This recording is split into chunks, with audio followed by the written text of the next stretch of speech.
अस्सलाम वालेकुम नाज़रीन, पल पल न्यूज के न्यूज रूम से मैं हूं आपके साथ नदीम अकरम। दोस्तों, आज सो कॉल्ड मुस्लिम पत्रकारों ने ये साउथ गाजा पर कब्जा तो करवा ही दिया है। वो आप लोगों की मोहब्बत है कि सोशल मीडिया के हर प्लेटफॉर्म पर मैसेज करके सच जानने की उत्सुकता आप लोगों में भी बनी रहती है। साउथ गाजा की हकीकत क्या है उसे भी वीडियो के साथ आपके सामने रखूंगा, पर सबसे पहले आपको उस बयान पर गौर करना चाहिए जो खासतौर पर इजराइल के इजराइल डिफेंस फोर्स के एक्स चीफ है, उन्होंने साफ तौर पर यह कह दिया है कि बेंजामिन नेतन्याहू को हमास पर जीत का सपना जो है वो नहीं देखना चाहिए और इजराइल डिफेंस फोर्स जो है वो गाजा में नहीं जीतने वाली है। बस एक जिद है कि हम जीत जाएंगे, पर यह जिद कभी भी बेंजामिन नेतन्याहू की पूरी नहीं हो सकती। हम ये जंग हार चुके हैं और इजराइल डिफेंस फोर्स को अब ये जिद ठाननी चाहिए कि बेंजामिन नेतन्याहू को उसकी सत्ता से उखाड़ फेंका जाए। अब जिस देश के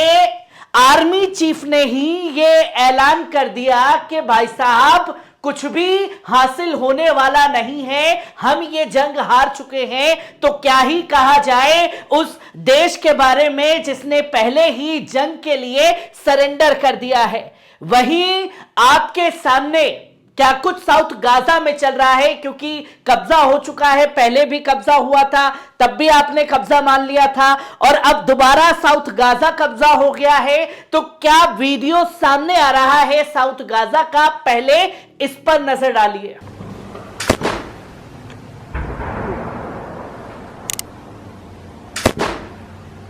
आपने देखा कि अब आलम यह है साउथ गाजा में कि मुजाहिदीन के डर से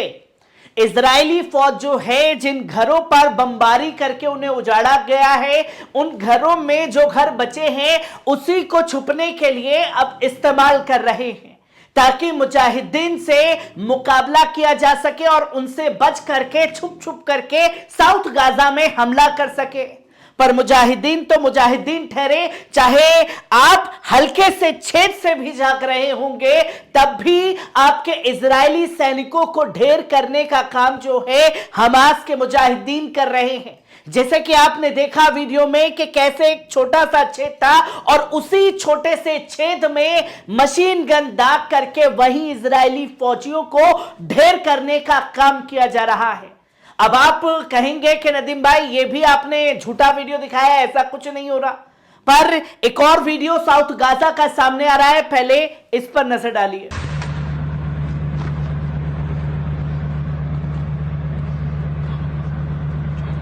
आपने ये वीडियो देखा और ये वीडियो सिर्फ मैंने इसलिए इतना दिखाया है कि साउथ गाजा के अंदर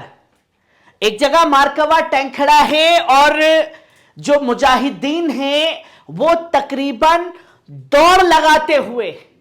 एक छोर से दूसरे छोर जा रहा है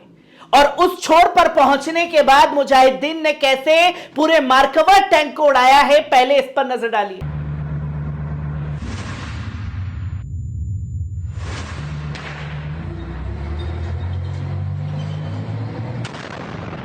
आपने देखा इसी भाग का आगे का वीडियो कि मुजाहिदीन साउथ गाजा में एक छोर से दूसरे छोर भाग रहा है,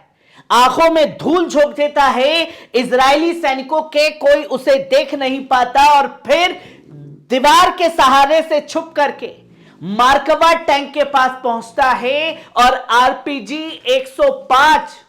जो गोला है वो वहां रखता है और वहां से रख करके वापस भाग जाता है। जितने में इजरायली सैनिक समझ पाते हैं, पूरे के पूरे मार्कवा टैंक को नजदीक से जाकर साउथ गाजा में उड़ाने का काम जो है वो हमास के मुजाहिदीन द्वारा किया जा रहा है। ये सूरत हाल तस्वीर जो है गाजा की जमीनी जंग से निकल करके सामने आ रही है और जब जमीनी जंग पर इस तरीके से साउथ गाजा में मुंह की खानी पड़ रही है तो यह तस्वीर आप साफ तौर पर देख सकते हैं। और मैंने पहले भी इस जंग के दौरान कहा है कि मुजाहिदीन का मुकाबला इजरायली फौज नहीं कर पा रही है तो आम सिविलियन से बदला ले रही है। पहले आम सिविलियंस में जो 16 साल से लेकर के 30 या 62, 70, 80 साल के बुजुर्ग हैं, उन्हें पकड़ती है, बताती है कि हमास के मुजाहिदीन थे, हमने कब्जा भी कर लिया, फतह भी हासिल कर ली, सबने सरेंडर कर दिया। फिर हमास के जो नेता हैं वो कहते हैं कि आम सिविलियंस हैं। अब उन आम सिविलियंस में सबके कपड़े उतरवा करके बच्चों को भी नहीं बख्शा जा रहा है।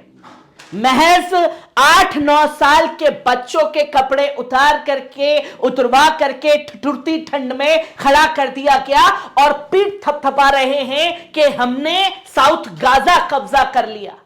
पर हकीकत है कि आम सिविलियंस पर पूरी की पूरी फ्रस्ट्रेशन निकाली जा रही है, क्योंकि इजरायली फौज मुजाहिदीन के आगे खत्म हो चुकी है। जहां इसी के साथ साथ जब बात की गई बेंजामिन नेतन्याहू से, तो बेंजामिन नेतन्याहू ने कहा कि गाजा के अंदर 3 ही चीजों में शांति आ सकती है। वो 3 शांति क्या है, जिसमें वॉल स्ट्रीट जर्नल से बात करते हुए बेंजामिन नेतन्याहू ने कहा कि पहली चीज है कि हमें हमास को खत्म करना पड़ेगा, क्योंकि इनके आर्मी चीफ ने यह कह दिया कि कभी हम खत्म कर नहीं पाएंगे, हमारी पुश्तें भी आ जाएंगी तब भी हम खत्म नहीं कर पाएंगे। पर नेतन्याहू की जो जिद है जीत की, वो जिद अब मिट्टी में मिलने जा रही है, क्योंकि राजनीतिक जनाजा इस जंग के रुकने के बाद नेतन्याहू का निकलने जा रहा है, जहां उसने कहा कि हमास को खत्म करना पड़ेगा। दूसरी बात कही कि गाजा के अंदर जिस तरीके से मिलिट्री काम कर रही है, हमास के मुजाहिदीन काम कर रहे हैं, एक सैन्य संगठन, और यह खुद बता रहा है कि गाजा के अंदर मिलिट्री के तौर पर हमास के लोग जो हैं काम कर रहे हैं। पर दूसरी तरफ यह भी बताता है कि यह मिलिट्री नहीं बल्कि आतंकी है। यह दूसरा लोहा भी मान लिया गया हमास का कि मिलिट्री जो चल रही है उसे खत्म करना पड़ेगा। तीसरी बात बोली कि हमास के जो नेता कट्टरपंथी हैं उनको खत्म करना पड़ेगा, तभी गाजा के अंदर शांति आ सकती है, जो कि वॉल स्ट्रीट जर्नल से बात करते हुए बेंजामिन नेतन्याहू ने ये बातें कही। अब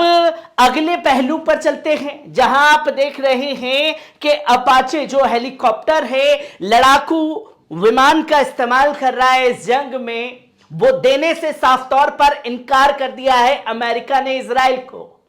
जहां बाप से हथियार मांगने पड़ रहे हैं हमास से लड़ने के लिए, वहीं बाप ने साफ तौर पर बोल दिया कि आपको एक भी लड़ाकू विमान जो हेलीकॉप्टर है अपाचे वो नहीं दिया जाएगा, क्योंकि आप इसका इस्तेमाल आम सिविलियंस के ऊपर कर रहे हैं।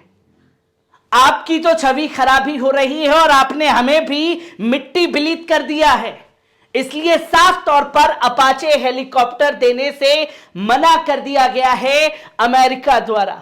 पर अपाचे हेलीकॉप्टर देने से मना किया है। जमीनी स्तर पर जितने भी जंगी तस्वीरें हैं या जंगी हथियार हैं वो दिए गए हैं इजराइल को। जहां आप देखें कि यूएस ने इजराइल गाजा वॉर के दौरान 244 यूएस कार्गो एयरक्राफ्ट